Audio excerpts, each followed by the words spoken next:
ನಾನೇನು ಅಪರಾಧ ಮಾಡಿಲ್ಲ ಅಂತ ಎದೆ ತಡ್ಕೊಂಡು ಇಲ್ಲಿ ಹೇಳ್ತೀನಿ ನಾನು ಬೇಕಾದ್ರೆ. ಹೇಳು.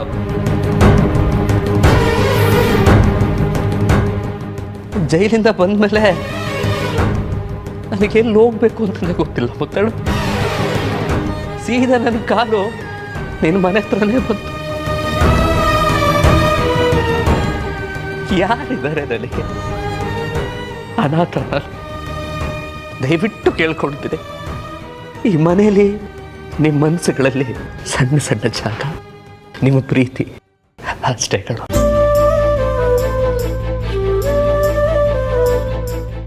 ಅಷ್ಟೇ ಕಣೋ ನಾನು ಕೇಳೋದು ಗೊತ್ತು. ಇನ್ನೇನು ಕೇಳಿ?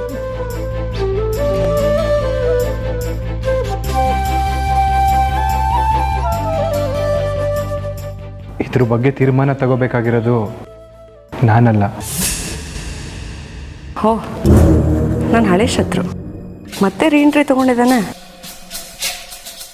ಇವನ್ ಕತೆ ಮುಗೀತು ಅಂದ್ಕೊಂಡಿದ್ವಿ, ಆದರೆ ಈಗ ಮತ್ತೆ ಮನೆಯೊಳಗೆ ಬಂದಿದ್ದಾನೆ. ಯಾವುದೇ ಕಾರಣಕ್ಕೂ ಇವನು ನಮ್ಮ ಮನೇಲಿ ಇರಬಾರ್ದು.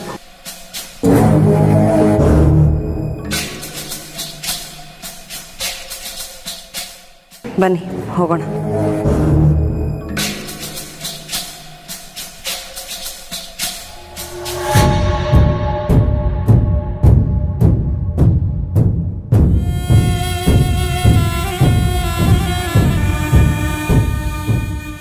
ಕೋರ್ಟ್ ನಿನ್ನನ್ನು ಆರೋಪ ಮುಕ್ತ ಮಾಡಿರೋದು ನನಗೆ ಬೆಳಗ್ಗೆನೆ ಗೊತ್ತಾಯ್ತು.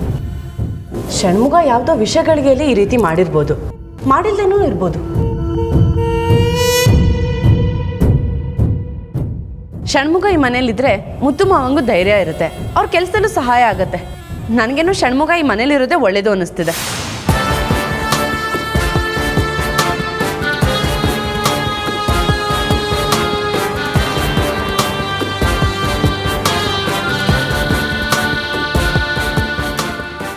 ಒಂದು ವೇಳೆ ಷಣ್ಮುಗ ತಪ್ಪು ಮಾಡಿದ್ರು ನಾವು ಒಳ್ಳೆ ಮನಸ್ಸಿಂದ ಅವನನ್ನು ಕ್ಷಮಿಸೋಣ. ಷಣ್ಮುಗ ಒಳ್ಳೆ ದಾರಿಯಲ್ಲಿ ನಡೆಯೋ ಹಾಗೆ ನಾವು ಸಪೋರ್ಟ್ ಮಾಡೋಣ.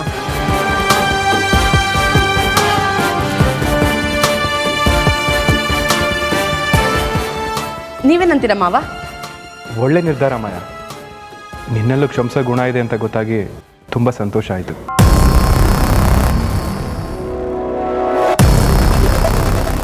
ಷಣ್ಮುಗ, ಇನ್ಮೇಲೆ ಈ ಮನೇಲಿ ನೀನು ಒಬ್ಬ, ಎಲ್ಲರ ಜೊತೆ ಖುಷಿಯಾಗಿರ್ಬೋದು. ಮತ್ತು ಇದು ನೀನು ಹೇಳ್ತಾ ಇದೀಯಾ? ನನ್ನ ಪ್ರಾಣ ಸಹಿತ ಯಾವತ್ತೂ ನನ್ನ ಕೈ ಬಿಡಲ್ಲ ಅಂತ ನನಗೆ ನಂಬಿಕೆ ಇತ್ತು ಕಣ.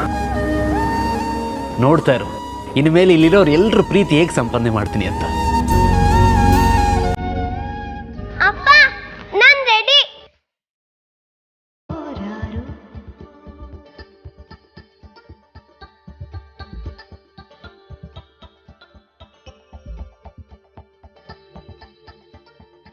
ಅಪ್ಪ ಅಂತಿದ್ದಾಳೆ, ನಿನಗೆ ಮದುವೆ ಏನಾರ ಆಯ್ತಾ? ಇವಳನ್ನ ಯಾರು ಅನ್ಕೊಂಡಿದ್ಯಾ? ನನ್ನ ಮಗಳು ಸ್ವಾತಿ. ಅರ್ಥ ಆಗಿಲ್ಲ. ದತ್ತು ಮಗಳ? ಅಲ್ಲ, ಸ್ವಂತ ಮಗಳು.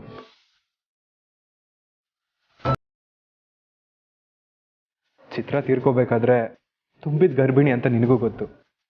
ಆ ಕಷ್ಟದ ಟೈಮಲ್ಲೂ ನನಗೆ ಈ ಮಗುನ ಕೊಟ್ಟೋಗಿದ್ದಾಳೆ. ಅಂದ್ರೆ ಇವಳು ನಿನ್ನ ಮಗಳ?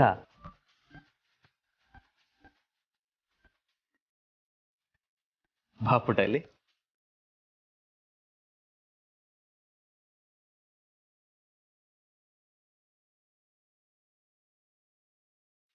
ನೀವು? ನಾನು ನಿಮ್ಮಪ್ಪನ ಫ್ರೆಂಡು ಷಣ್ಮುಗ ಅಂತ. ಹೆಸರು ತುಂಬಾ ಚೆನ್ನಾಗಿದೆ, ಆದ್ರೆ ಸ್ವಲ್ಪ ಕಪ್ಪಗಿದ್ದೀರಾ.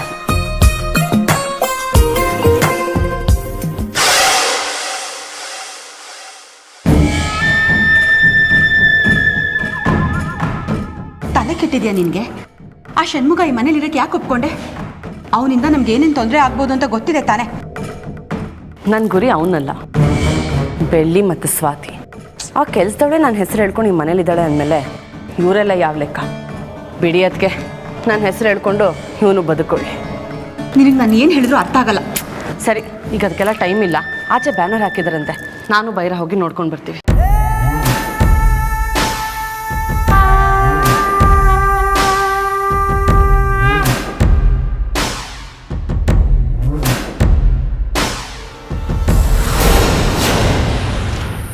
ಭೈರ, ಆ ಬ್ಯಾನರ್ನ ಸರಿಯಾಗಿ ಕಟ್ಟಿದಾರೋ ಇಲ್ವೋ? ಊರಿನವ್ರನ್ನೆಲ್ಲ ಆ ಬ್ಯಾನರ್ನ ನೋಡಿ ಈ ಮಾಯನ್ ವ್ಯಾಲ್ಯೂ ಏನು ಅಂತ ಇಡೀ ಊರಿನವ್ರಿಗೆ ಗೊತ್ತಾಗ್ಬೇಕು. ಇಲ್ಲಿ ನಿಂತ್ಕೊಂಡು ನೋಡಿದ್ರೆ ಕಾಣಲ್ಲ ಮಾಯಾ, ಹತ್ರ ಹೋಗೋಣ ಬಾ. ಅದು ಸರಿನೇ, ನಡಿ ಬಾ ಭೈರ.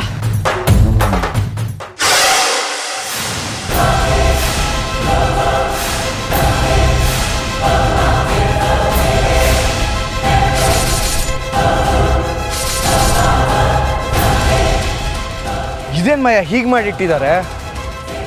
ಕಾರ್ತಿಕ್, ಕಾರ್ತಿಕ್, ಮಾಯಾ ಸಮಾಧಾನವಾಗಿರು, ಅವನ ಹತ್ರ ನಾನು ಮಾತಾಡ್ತೀನಿ, ನೀನ್ ಗಲಾಟೆ ಮಾಡ್ಬೇಡ. ಇದಕ್ಕಿಂತ ಸಮಾಧಾನವಾಗಿದ್ರೆ ನಾನು ಸಮಾಧಿ ಮಾಡಿ ಮುಚ್ಚಾಕ್ತಾನಷ್ಟೇ. ನೀನ್ ಸ್ವಲ್ಪ ಸುಮ್ಮನೆ ಇರು. ಕಾರ್ತಿಕ್, ನಾನು ನಿನಗೆ ಹೇಳಿದ್ದೇನು, ನೀನ್ ಮಾಡಿರೋದೇನು?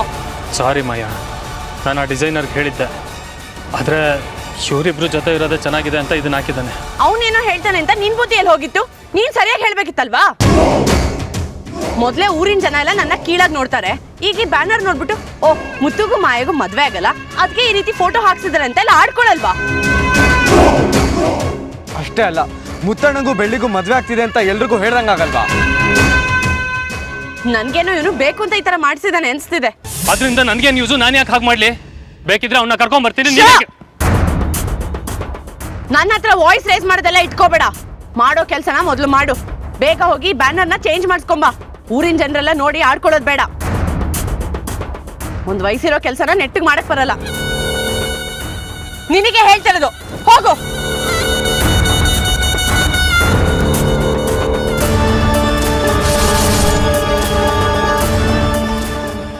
ನಡಿ ಬೈರ.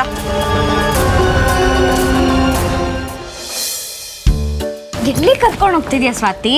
ಫ್ಲೆಕ್ಸ್ ಹಾಕಿದಾರಂತೆ, ನಂದು ನಿಂದು ಫೋಟೋ ಇರತ್ತೆ, ಹೇಗಿದೆ ಅಂತ ನೋಡ್ಕೊಂಡ್ ಬರೋಣ ಬಾ. ಸರಿ, ನೋಡೋಣ ಬಾ.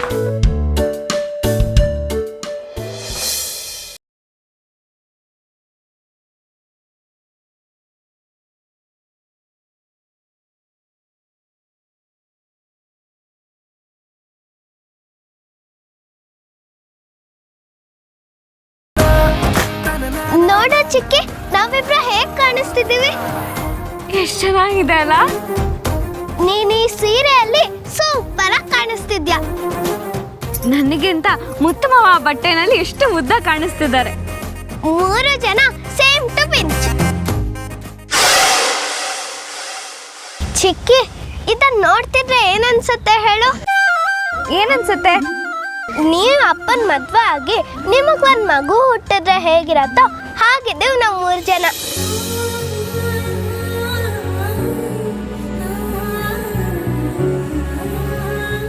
ಆಹಾ, ನಾಚಿಕೆ ನೋಡು. ಏ ತರ್ಲೆ, ಸುಮ್ಮನಿರು, ಏನೇನೋ ಹೇಳ್ಬೇಡ. ನೋಡ್ ಬೈರ, ಹೇಗೆಲ್ಲ ಮಾತಾಡ್ತಿದ್ದಾಳೆ. ಮಾಯಾ, ಗೌಡ್ರ ಜೊತೆ ಊರ್ ಜನ ಎಲ್ಲ ಬರ್ತಾ ಇದ್ದಾರೆ. ಏನ್ ಬೆಳ್ಳಿ, ಆಗ್ಲೇ ಮುತ್ತಣ್ಣನ್ ಮದ್ವೆ ಆಗೋಕ್ ರೆಡಿ ಆಗ್ಬಿಟ್ಟಿದ್ಯಾ?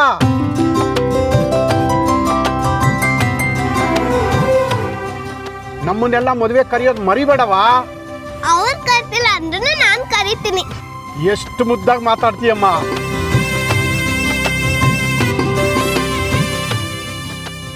ಆದ್ರೂ ಈ ಪೋರ್ಟಲ್ ನೋಡಿದ್ರೆ ಮುತ್ತಣ್ಣನು ಬೆಳ್ಳಿ ರಾಮ ಸೀತೆ ತರ ಕಾಣಿಸ್ತಾರೆ. ಒಂದು ಕುಟುಂಬದ ಫೋಟೋ ಅಂದ್ರೆ ಹೀಗಿರ್ಬೇಕು.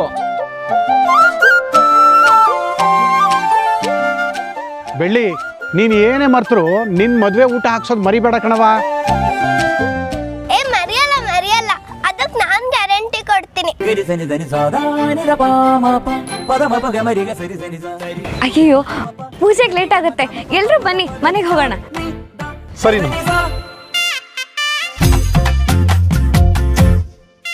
ಮಾಯಾ, ನೀನೇನು ಟೆನ್ಷನ್ ಮಾಡ್ಕೋಬೇಡ. ಫ್ಲೆಕ್ಸ್ ಎಲ್ಲ ರೆಡಿ ಆಗಿದೆ, ತರ್ತಾ ಇದ್ದಾರೆ. ಇನ್ನು 10 ನಿಮಿಷದಲ್ಲಿ ಫ್ಲೆಕ್ಸ್ ಚೇಂಜ್ ಮಾಡ್ತೀನಿ.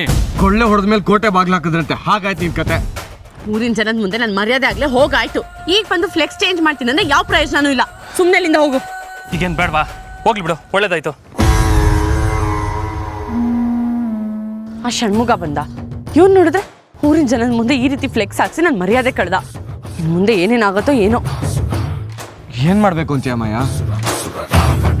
ನಾನು ಹೇಳ್ದಾಗ ಮಾಡಿದ್ರೆ ಸಾಕು, ಎಲ್ಲ ನಾವು ಅನ್ಕೊಂಡ ಹಾಗೆ ನಡೆಯುತ್ತೆ.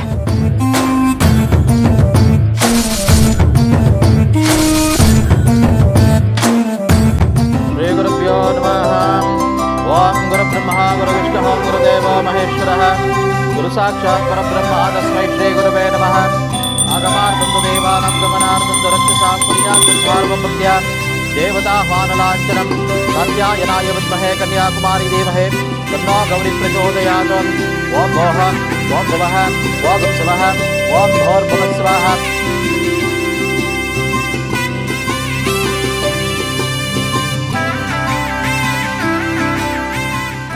ಊರಿನ ಹಿರಿಯವರೆಲ್ಲ ಬಂದಿದ್ದೀರಾ. ನಿಮ್ಮೆಲ್ಲರ ಆಶೀರ್ವಾದ ಸ್ವಾತಿ ಮೇಲಿರಲಿ. ಆಗತ್ತ ಆಶೀರ್ವಾದ ಮಾಡಿ ಒಬ್ಬೊಬ್ಬರಾಗಿ ಬಂದು ತೆಂಗಿನಕಾಯಿ ಒಡೆದು ಅಕ್ಷತೆ ಹಾಕಿ ಆಶೀರ್ವಾದ ಮಾಡಿ ಸ್ವಾತಿಗೆ. ಬಾಮ್ಮ ಸ್ವಾತಿ ಕೂತ್ಕೋ. ಈಗ ಒಬ್ಬೊಬ್ಬರಾಗಿ ಬಂದು ತೆಂಗಿನಕಾಯಿ ಹೊಡೆದು ಮಗುವಿಗೆ ಅಕ್ಷತೆ ಹಾಕಿ ಆಶೀರ್ವಾದ ಮಾಡಿ.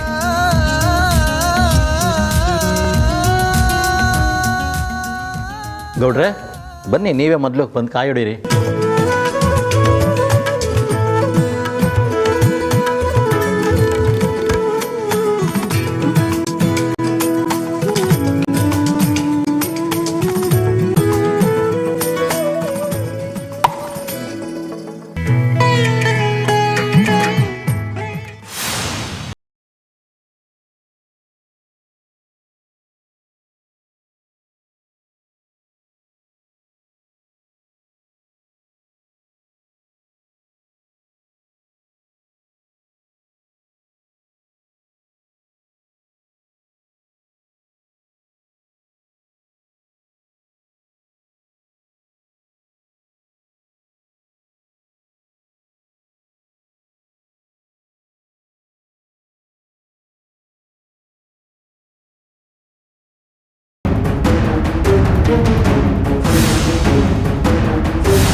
ಏನೋ ಕೆಟ್ಟಗಳಿಗೆ ಹೀಗಾಗಿದೆ ನೋಡ್ರೆ, ಮತ್ತೊಂದು ಕಾಯಿ ತಗೊಂಡು ಹೊಡೀರಿ, ಪರವಾಗಿಲ್ಲ.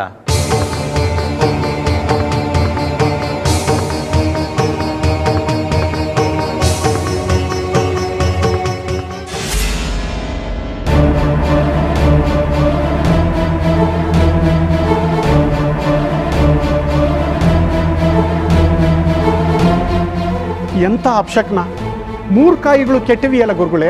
ಅಪ್ಶಕ್ನ ಈ ಹುಡುಗಿಯಿಂದಾನೆ ಅನ್ಸುತ್ತೆ. ಏನಾದ್ರೂ ಮುತ್ತು ಪ್ರಾಣಕ್ಕೆ ಆಪತ್ ಬಂದ್ರೆ ಈ ಹುಡುಗಿನೇ ಕಾರಣ.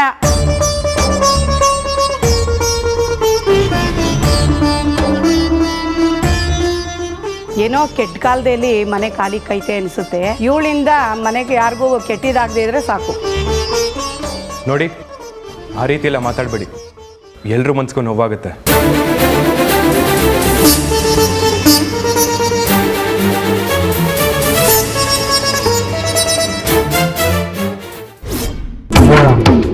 ನಾವು ಅನ್ಕೊಂಡಿದ್ದು ನೆನೆಸ್ಕೊಂಡೆ ಎಷ್ಟು ಖುಷಿ ಪಡ್ತಿದ್ದೀವಿ. ಇನ್ನು ನಾನು ನಿಜವಾಗ್ಲೂ ನಡೆದ್ರೆ ಎಷ್ಟು ಖುಷಿ ಪಡ್ತೀವಿ ಅಂತ ನೀವೇ ಲೆಕ್ಕ ಹಾಕಿ. ಅಪ್ಶಕನ ಅಂದ್ರೆ ನಂಬ್ತಾರ ಮಾಯಾ? ನಾವೇ ಪ್ಲಾನ್ ಮಾಡಿದ್ರು. ಇಲ್ಲ ಅದಾಗದೆ ಆದ್ರೂ ಅಪ್ಶಕುನಾನೆ. ಅದನ್ನ ಪ್ರಶ್ನೆ ಮಾಡೋರು ತುಂಬಾ ಕಮ್ಮಿ ಇದ್ದಾರೆ. ಅದಕ್ಕೆ ಮಾಯಾ ಹೇಳ್ತಾ ಇರೋದು ಸರಿಯಾಗಿದೆ. ಒಬ್ರನ್ನ ಹೆದರಿಸಿದ್ರೆ ಹೇಗೋ ಧೈರ್ಯ ತಗೊಂಡು ಸಮಾಧಾನ ಮಾಡ್ಕೋತಾರೆ. ಆದರೆ ಎಲ್ಲರೂ ಒಟ್ಟಿಗೆ ಹೆದರಿಸಿದ್ರೆ ನೆಲ ಕಚ್ತಾರೆ. ಭೈರ, ನೀನು ಹೋಗಿ ಪುರೋಹಿತರು ತಂದಿರೋ ತೆಂಗಿನಕಾಯಿ ಮೂಟೆ ಜಾಗದಲ್ಲಿ ನಮ್ಮ ಮೂಟೆಗಳನ್ನ ಇಡಬೇಕು. ಯಾರಿಗೂ ಅನುಮಾನ ಬರಬಾರ್ದು, ಯಾರು ಪ್ರಶ್ನೆ ಕೂಡ ಮಾಡಬಾರ್ದು. ತಿಳಿತಾ? ಅದೇನು ಕಷ್ಟದ ಕೆಲಸ ಅಲ್ಲ ಮಾಯಾ. ಏನೇನಾಗತ್ತೆ ಅಂತ ನೀನೇ ನೋಡ್ತಾ ಇರು.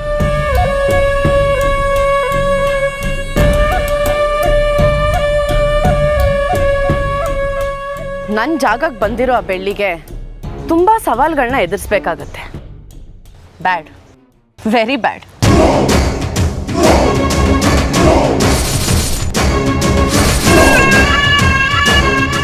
ಅದಕ್ಕೆ ನಾವಿಲ್ಲಿ ನೋಡ್ಕೋತೀವಿ.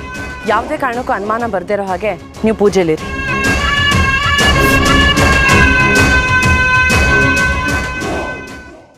ಊರಿನ ಜನರೆಲ್ಲ ಇಲ್ಲೇ ಸೇರಿದ್ದೀರಾ. ನಿಮ್ಮ ಮುಂದೆ ಒಂದು ಮಾತು ಹೇಳೋದಕ್ಕೆ ಇಷ್ಟಪಡ್ತೀನಿ. ಎಲ್ಲೋ ಇದ್ದಿದ್ದು ನನ್ನ ಮಗಳು ಇವತ್ತು ನನ್ನ ಮನೆಗೆ ಸೇರಿದ್ದಾಳೆ.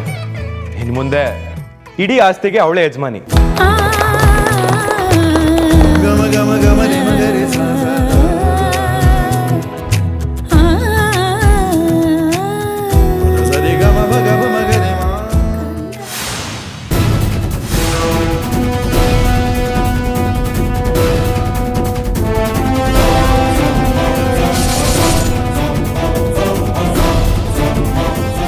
ಈಗಿನ ಕಾಲದಲ್ಲಿ ಹೆಣ್ಮಕ್ಳಿಗೆ ಆಸ್ತಿನೇ ಕೊಡಲ್ಲ ಅಂತಾರೆ, ಅಂಥದ್ರಲ್ಲಿ ಇಡೀ ಆಸ್ತಿಗೆ ಅವಳನ್ನೇ ಯಜಮಾನಿ ಮಾಡಿದ್ದೀರಾ.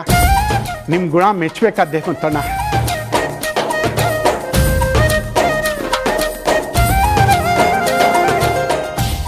ಮತ್ತೇನು ಗೌಡ್ರೆ, ನಮ್ಮ ಮುತ್ತಣ್ಣ ಅಂದರೆ ಕಮ್ಮಿನ? ಊರಿಗೂರೇ ಕೊಂಡಾಡೋ ಬೌದ್ಧರು ಗಂಡು ಅವನು.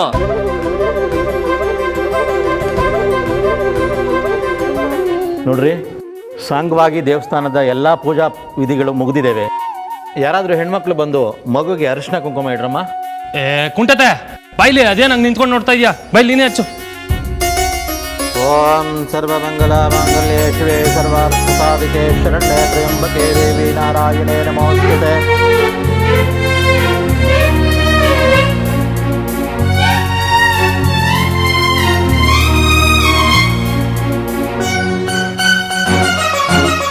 ಯಾರಾದರೂ ಬಂದು ಆ ತೆಂಗಿನಕಾಯಿ ಹೊಡೆದು ಮಗುಗೆ ತೀರ್ಥವನ್ನು ಪ್ರೋಕ್ಷಣೆ ಮಾಡಿರಿ. ನೋಡ್ರೆ, ನೀವೇ ಬನ್ನಿ.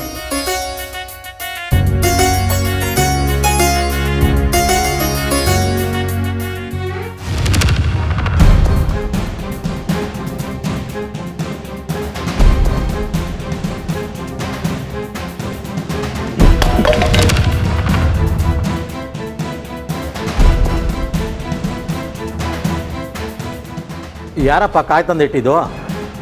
ಆ ಮಚ್ಚಲ್ಲಿ ಕಾಯಿ ಹೊಡೆಯಕ್ಕೆ ಆಗ್ತಾ ಇಲ್ಲ. ಒಂದು ಕಲ್ ತಗೊಂಬನ್ನಿ. ಸರಿ ಗುರುಗಳೇ.